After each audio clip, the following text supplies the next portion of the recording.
നമ്മൾ അന്ന് വാങ്ങിച്ച സോഫ്റ്റ് ക്ലേ ഇന്നാണ് കേട്ടോ നമ്മൾ പൊട്ടിച്ചത്. ഇത് വാങ്ങിച്ചപ്പോൾ എന്തുണ്ടാക്കണമെന്ന് എനിക്കൊരു ഐഡിയ ഉണ്ടായിരുന്നില്ലെങ്കിലും ഫസ്റ്റ് തന്നെ ഈസി ആയിട്ട് ഒരു ഫ്ലവർ ഉണ്ടാക്കാമെന്ന് ഞാൻ വിചാരിച്ച് ആദ്യം തന്നെ ഈ യെല്ലോ ഷെയ്ഡായിട്ട് അതിൻ്റെ പെറ്റൽസാണ് ഞാൻ എടുത്തേക്കുന്നത്. 7 ബോൾസ് ആയിട്ട് ഞാൻ കട്ട് ചെയ്തെടുത്തിട്ട് അത് ഇതേപോലെ പരത്തിയിട്ട് ലൈൻ ഇട്ട് കൊടുത്ത് പിന്നെ നടുക്ക് ഞാൻ വെക്കാൻ വേണ്ടി ഒരു പീച്ച് പിങ്ക് മിക്സ് ചെയ്തിട്ടുള്ളൊരു കളറാണ് കേട്ടോ എടുത്തത്. അതിൻ്റെ നടുക്ക് ഇങ്ങനെ ചെക്ക് ഡിസൈൻ ഇട്ട് കൊടുത്തു. എൻ്റെ ഉള്ളിൽ ഒരു സൂര്യകാന്തി ആയിരുന്നു. ഇതുവരെ എല്ലാം നല്ല രീതിയിൽ പോയിക്കൊണ്ടിരിക്കണമായിരുന്നു കേട്ടോ. പെട്ടെന്നാണ് ഈ കാണുന്ന കോലത്തിലേക്ക് ആക്കിയെടുത്തത് കേട്ടോ.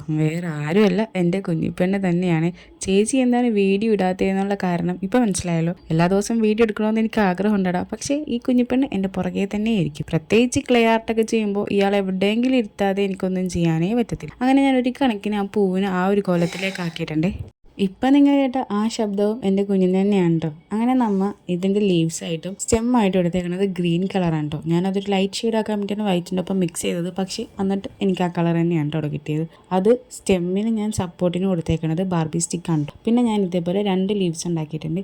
ഇതിൻ്റെ ഉള്ളിൽ സൂര്യകാന്തി ആണെന്ന് ഞാൻ പറഞ്ഞെങ്കിലും അതിൻ്റെ അതായത് പെറ്റൽസ് ഈ ഷേപ്പ് ആയിരുന്നില്ല കേട്ടോ. കുഞ്ഞു കുഞ്ഞു റൗണ്ട് ഷേപ്പിലായിരുന്നു എൻ്റെ ആഗ്രഹം. പക്ഷേ എന്ത് ചെയ്യാനാ, പറഞ്ഞിട്ട് കാര്യമില്ലല്ലോ. അങ്ങനെ നമ്മൾ ഫൈനലി അതിൻ്റെ സ്റ്റെമ്മും ലീവ്സും ഫ്ലവേഴ്സൊക്കെ സെറ്റ് ചെയ്തിട്ടുണ്ട്. പിന്നെ ഇത് എൻ്റെ കുഞ്ഞിൻ്റെ ഒരു മരുന്നിൻ്റെ ക്യാപ്പാണ്. അതിൽ ഞാൻ ഇതേപോലെ ബ്രൗൺ കളറും ബ്ലാക്കും വെച്ചിട്ട് അതിൻ്റെ പോട്ടും ചെയ്തെടുത്ത് അതൊന്ന് ഫിക്സ് ചെയ്യാൻ വേണ്ടി കുറച്ച് സ്റ്റോൺസ് ഇട്ടപ്പോൾ നമ്മുടെ ഫ്ലവർ റെഡിയായി. എങ്ങനെയുണ്ടെന്ന് പറയണേടാ. ഫൈനൽ ലുക്ക് ഇവിടെ എല്ലാവർക്കും ഇഷ്ടപ്പെട്ടെ. കൂട്ടത്തിൽ സബ്സ്ക്രൈബ് ചെയ്യാൻ മറക്കല്ലേ കേട്ടോ. ബൈ.